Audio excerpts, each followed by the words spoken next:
Bonsoir à tous et bienvenue dans votre podcast Tour d'Horizon où l'on revient sur l'actualité qui a marqué la semaine, toujours et comme chaque semaine avec Badis Renissa, expert en relations internationales. Bonsoir Badis, ravi de te retrouver. Bonsoir Nabila, ravi également. On va commencer avec cette mesure sociale majeure, la révision ou la hausse du SNMG et l'allocation chômage, une mesure qui fait plaisir aux citoyens algériens. C'est la hausse la plus importante depuis une décennie. On passe de 20 000 à 24 000 dinars, Badis Renissa. Dans une vision globale, on va dire ça comme ça, comment cette revalorisation s'inscrit-elle dans la trajectoire économique du pays ? Alors tout d'abord, c'est une promesse tenue du président de la République, Al-Majid Tebboune, au lendemain de son élection. Il a fait du contrat social, contrat politique, notamment le rapport avec le citoyen, son fer de lance. Donc depuis 2020, il y a eu plusieurs, notamment réformes, plusieurs augmentations qui puisaient sur les salaires, sur effectivement le SNMG, sur l'allocation chômage qui est passée de 15 000 à 18 000, avec 12 mois renouvelables au lieu de 6 mois. Les pensions de retraite également. Plus pensions de retraite. Donc on voit bien qu'il y a d'abord le caractère social de la politique algérienne qui est assumé avec une souveraineté de budget, bien évidemment, puisqu'on a les moyens de nos ambitions et on le fait savoir et on le fait profiter à nos concitoyens.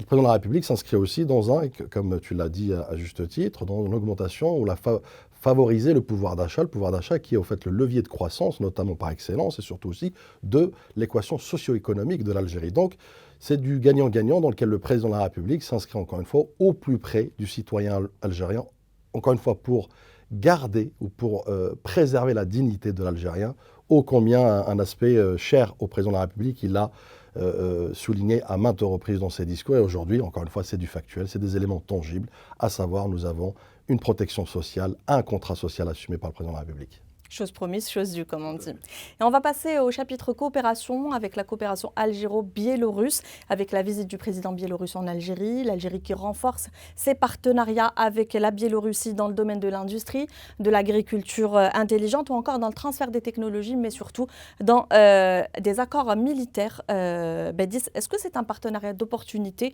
ou de long terme selon toi ? Tout d'abord, c'est une visite d'État qui s'inscrit dans le 30e anniversaire de relations bilatérales entre nos deux pays. C'est très important de le dire. Et c'est des relations stratégiques qui s'inscrivent aussi dans la diversification géostratégique, de partenariats stratégiques, notamment de l'Algérie et de la Biélorussie, loin du diktat et loin de la prédation de l'Occident. Donc c'est vraiment, on est dans une coopération du Sud global, une coopération hors sentiers battus qui sont celles du diktat de l'Occident. Il est très important de contextualiser. Ensuite, effectivement, cela s'inscrit dans des relations bilatérales, je ne dirais pas classiques, mais plutôt qui défendent les intérêts de nos deux pays.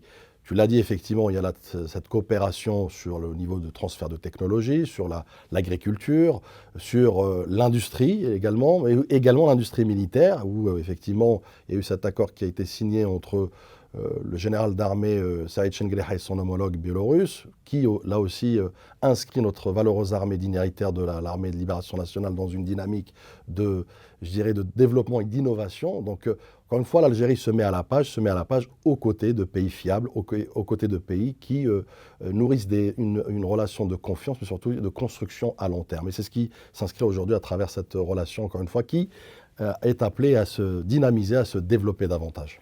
Et un événement qui a marqué la semaine également, Badis Renissa, on en parlait la semaine dernière très brièvement, la tenue de la conférence internationale sur les crimes coloniaux en Afrique dans le processus d'Oran, dans le cadre du processus d'Oran. Nous avions abordé l'aspect historique et l'aspect diplomatique la semaine dernière. On va peut-être aborder l'aspect plus sécuritaire dans le cadre du processus d'Oran. Est-ce que pour toi, c'est vraiment un dossier symbolique ou un levier diplomatique ? C'est un cadre structurant, notamment sur la sécurité commune et collective de l'Afrique continentale. Donc l'Algérie, par son expérience, par son leadership, né notamment d'abord sur sa propre sécurité et la souveraineté de son territoire, rappelons la décennie noire, la lutte antiterroriste dans laquelle l'Algérie a effectivement acquis une expérience inégalée et singulière, je dirais, à l'échelle mondiale. Et c'est pourquoi ce n'est pas un hasard aujourd'hui qu'elle est écoutée, elle est consultée. Donc l'Algérie peut être et ce levier notamment pour accompagner une architecture de sécurité collective, notamment du continent, aux côtés des autres pays.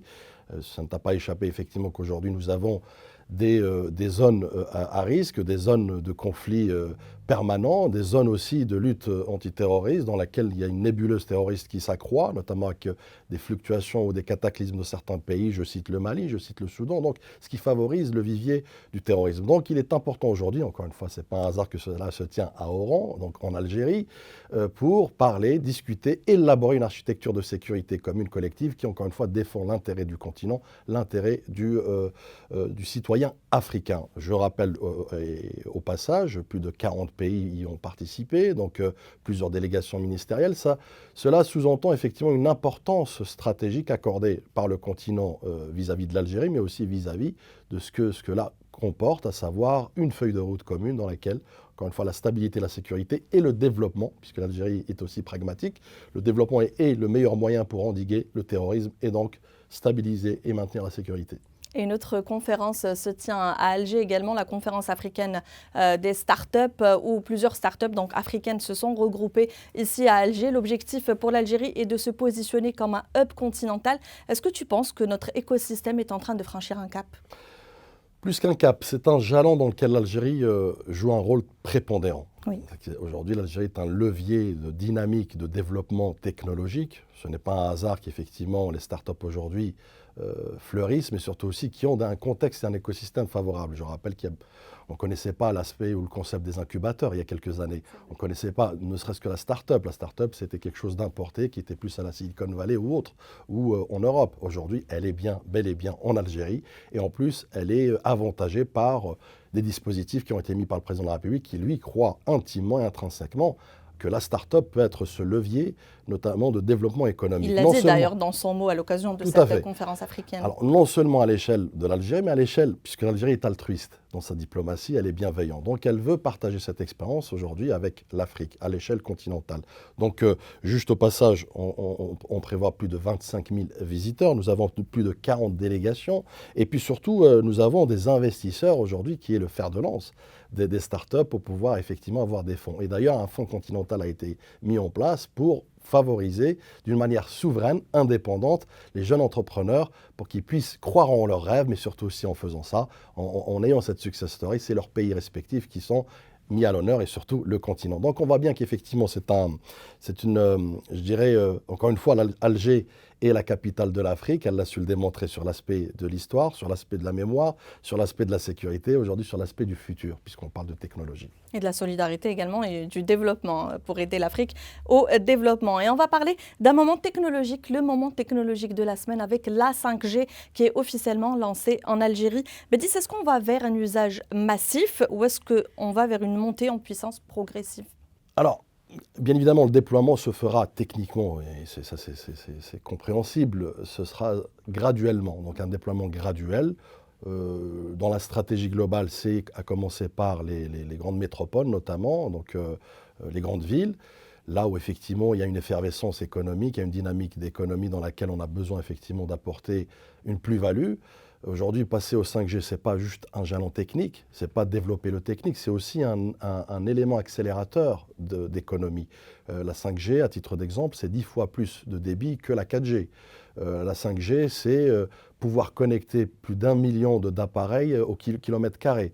Cela vous laisse imaginer, en tout cas nous laisse imaginer sur l'ampleur et surtout la projection en matière je dirais, de résultats et de conséquences positives pour l'économie, notamment ça ira digitale. plus vite, pour simplifier le propos. Absolument, c'est un pilier de la transformation digitale.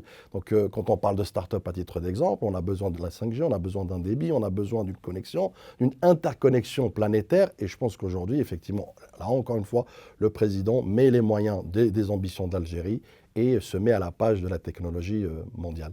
On passe au foot, tu veux bien ? C'est Pourquoi pas mon fort, en tout cas, tu essaieras de m'expliquer certains points.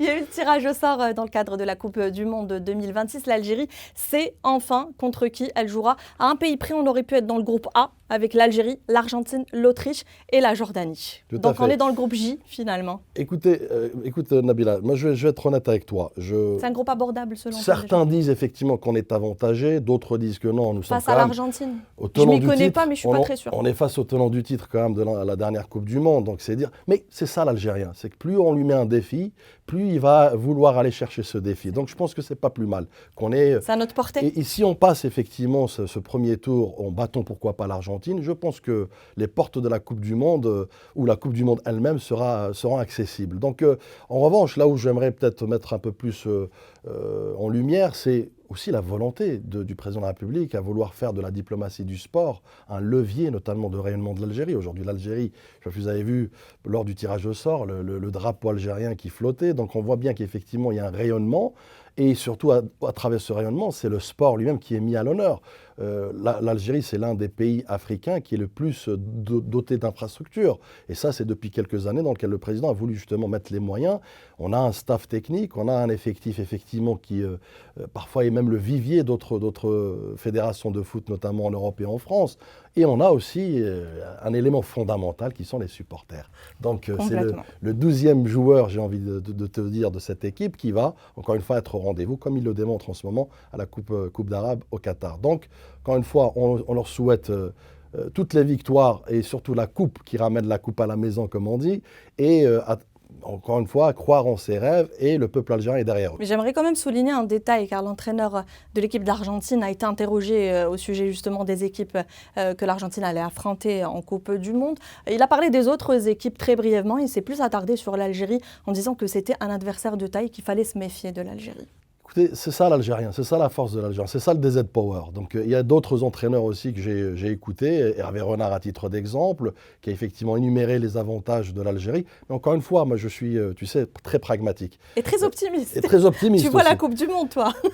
Pourquoi pas? Mais il faut se donner les moyens et puis surtout aussi, il faut croire en ce rêve. Donc je pense que nos joueurs sont aujourd'hui à même de pouvoir être à la hauteur. Ils savent très bien la responsabilité qui leur incombe, mais encore une fois, dans un état d'esprit sportif, dans un état d'esprit, je dirais, d'amitié, amical, donc, et je pense qu'ils nous le rendront si bien à terme, puisqu'encore une fois, le peuple algérien est derrière eux, et quoi qu'il arrive, il sera toujours le fidèle supporter de cette équipe. Et si tu le permets, je t'emmène pour terminer, c'est presque un rendez-vous hebdomadaire, je t'emmène à Timimoun, ça te dit? Allez, on y va. Dans le cadre du Festival international du tourisme saharien qui se passe justement à Timimoun, un rendez-vous qui met en lumière le potentiel du Sahara algérien.